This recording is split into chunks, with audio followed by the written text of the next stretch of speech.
Hello and welcome to Music with Mascots. Today I'm going to talk about a book,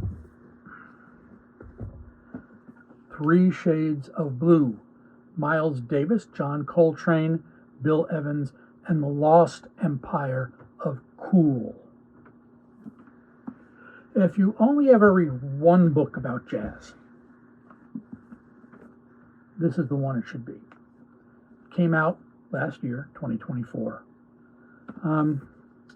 And it's brilliant, and it covers so much material, such a huge sweeping of people and events that lead up to the recording of Kind of Blue.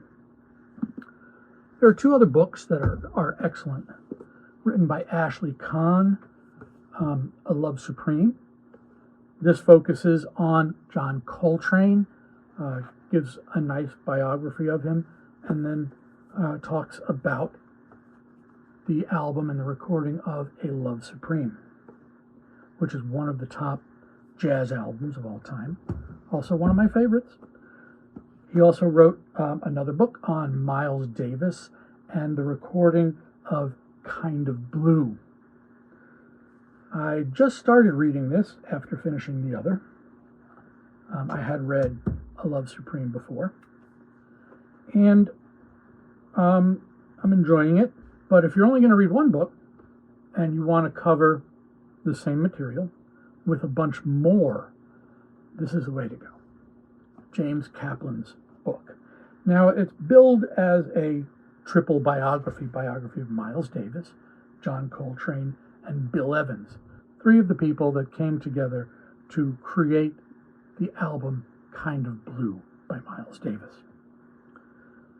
It's also much broader because he goes back to the roots of the music that they were making. So you get quite a bit of background into the earlier jazz, into players like Dizzy Gillespie, Duke Ellington, as well as a host of contemporaries. This is also a book about addiction. It's about people who managed to break their addiction. It's also about people who didn't. The way they suffered, the way the people around them suffered, and the way it affected the music, because so many of them were junkies. You get pictures of some of the people who may be considered peripheral. You get a nice portrait of Cannonball Adderley, who is one of my favorites. You get portraits of Philly Joe Jones, of Thelonious Monk, but these are small pieces, and he focuses mainly there on the effect they had on the album and the group of people coming together to record that album. But with the other three, you get really excellent biographical treatment. You learn their histories, their musical tastes, how they developed, who they developed them from, how they learned, who they learned from. Of the three, Bill Evans was the only classically trained musician. Miles did kind of fake it going to Juilliard for a year, but he got fed up with white people's music. That's how he put it anyway. But he kept going back to it throughout the course of his life. He would study scores written by Stravinsky, written by Schoenberg, and other great contemporary classical composers who were white. So even though he voiced this prejudice, he didn't really fully have it, because he revered white musicians if they were great. So for him, it was really about how much talent they had and could they play the music he needed them to play. Bill Evans fit in perfectly on this album. He recorded all except for one of the pieces, Kind of Blue. 7 men who came together to make this record: Miles Davis, Cannonball Adderley, Paul Chambers, James Cobb, John Coltrane, Bill Evans, and Wynton Kelly. Wynton Kelly plays piano on one of the tracks that Bill Evans doesn't play on. Paul Chambers, outstanding bass player. James Cobb, drums and percussion. Of these, Coltrane was an addict. Evans was an addict. Miles Davis was an addict. Paul Chambers was an addict. I don't know about James Cobb or Wynton Kelly. I just picked up this vinyl edition, which has alternate takes, an alternate take of flamenco sketches, and it also has a recording of On Green Dolphin Street. It was originally released in 1959. That's when they all came together. By then, Miles was clean. By then, Coltrane was clean. Bill Evans was not. I don't believe Paul Chambers was. So they were together at this one moment in time, directed by Miles Davis. And Miles Davis is credited with all of the compositions. I know that that's justifiable because he writes out chord changes, he writes out specific parts, but a lot of the album is improvisational. These guys fit so well together at this moment of time that they could function as a real unit. They could do that.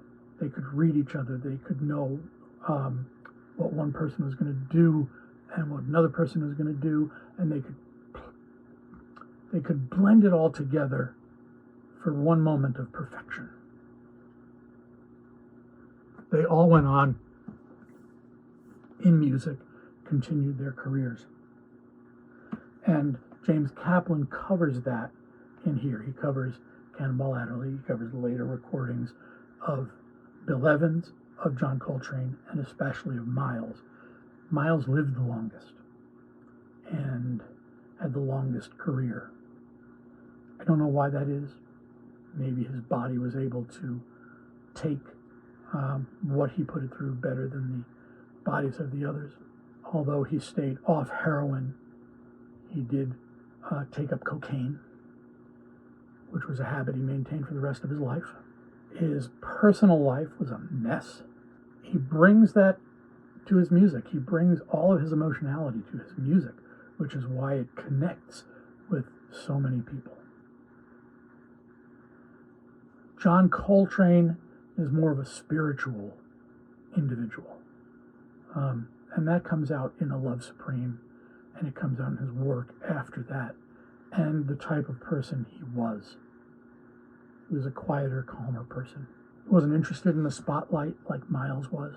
And Bill Evans was Bill Evans. Bill Evans was classically trained. He brought a whole lot to the table, but he wanted jazz, and he was good at it. The addiction did affect his work. It did affect the quality of his albums, and the quality would go up and down depending on where he was in his life and his addiction and who he could get to play with him at given times. One of the things that is great about modern times is many of us belong to a streaming service where we can listen to whatever we want for the $10 or $15 a month that we're paying, which is really nothing.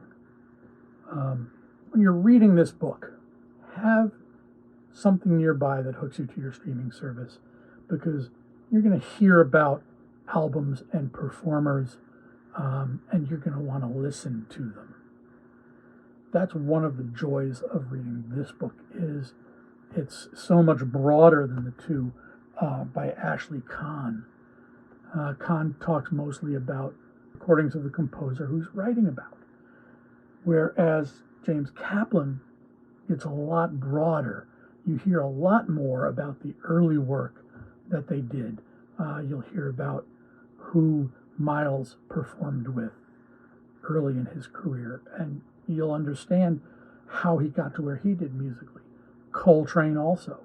And you'll hear and read about the drug addiction of the people around them, how it was part of the culture. For some people, it affected them more than others, and certainly for most people, it killed them directly or indirectly. Indirectly down the road from damage done to the body, even after the habit was kicked.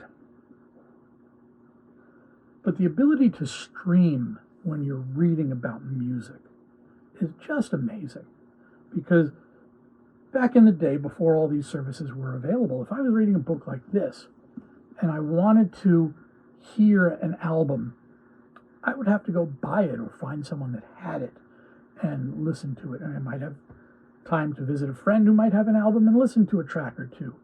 But I might not. The friend might not have any of the albums that are mentioned in here, but may have other stuff. And when streaming services came along, first there was Apple Music, and you would buy an album through Apple Music and then download it in iTunes and listen to it. But you're still purchasing it sight unseen or unlistened. Now you don't have to do that. Now you can listen to something, read the description of it, and then put the music on to hear what Kaplan is talking about when he's talking about the music, about the musicians. Also, there are a lot of live recordings that are coming out now that were not available before. So he might talk about a concert, and you can go listen to that concert. Maybe find it on YouTube. Maybe it's been released as an album. A lot of ways, a lot of sources available to us that just weren't there before. Take advantage of them. If you're watching me on YouTube, YouTube has tons of live concerts of jazz musicians that you can watch or listen to. A lot of fun to do that, especially the older concerts. Again, I give this a huge thumbs up. This is a 5 out of 5 if you're rating it. It's extremely well written. It draws you in and draws you along like a good novel. That is, if you're interested in jazz. The knowledge that he has, the breadth of knowledge that Kaplan has, is amazing, and he brings so much to the table. Kind of Blue by Ashley Kahn. This has something that is not in the other book that may interest you. He got to hear the original studio recordings, the complete original tapes, which is 2 days. It took 2 days to record this album. And the notes are available to him, and he puts them in here of the dialogue that's taking place between the players.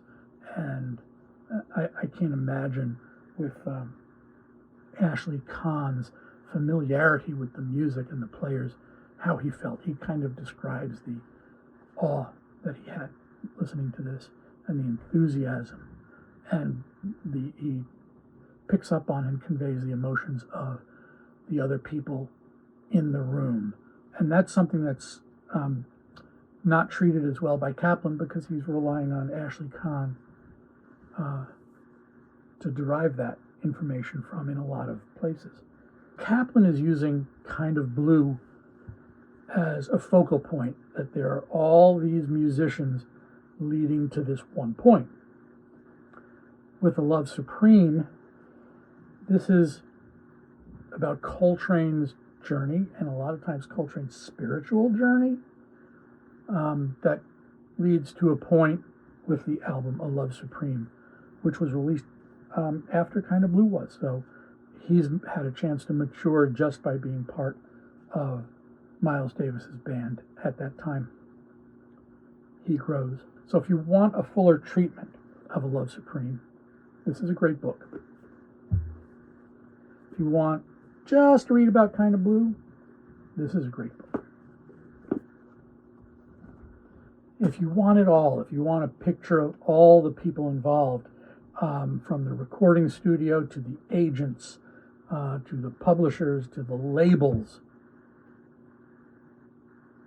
this is the book. And if you can only choose one, you've only got time to read one book, it should be this one. If somehow you made it to this book review and have never heard Kind of Blue, you've certainly heard of it if you're at all interested in jazz. It's worth a listen.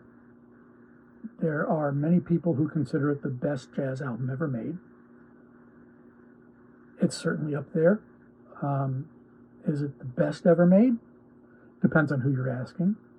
I like A Love Supreme pretty much as I like Kind of Blue. I would not put one over the other. I would put both of them up there together. But there's so much jazz after and so much jazz before that if you're going to choose a best album, you really need to narrow your focus, because there are different styles of jazz, and this is modal jazz as opposed to earlier bebop and swing, and then free jazz came later. So this is kind of where everything came together for the beginning of modal jazz, which focuses on the modes, which are scales built off of the major scale, depending on where your tonic is. So if you move your tonic to 1 to 2, you go from major to Dorian. If you move from 2 to 3, and 3 is your tonic, it's the Phrygian mode, and so on and so on. So using those scales is very different from the tonality that you may be used to in Western music. Classical music was pushing on these boundaries for years in a very different way. Schoenberg's 12-tone music, for example, which Davis studied. He studied the scores of that music. And then Miles Davis moved on. He was done with this. He moved on. And Birth of the Cool was a trend-setting album. Kind of Blue was a trend-setting album. And then Bitches Brew, many people call that the birth of fusion. Fusion was coming together at that time with a number of musicians. It was not just Miles, but Bitches Brew is also one of the top albums and influential albums. So Miles Davis had a hand in 3 major changing points in jazz. That's astounding. That is really astounding. The talent, the intelligence that he brings to bear on his music.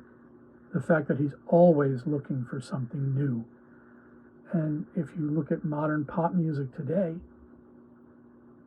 I don't know who's doing that.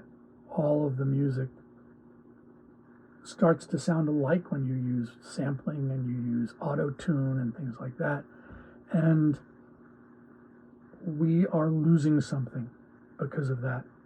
So I hope that at some point there's a movement away from that in music.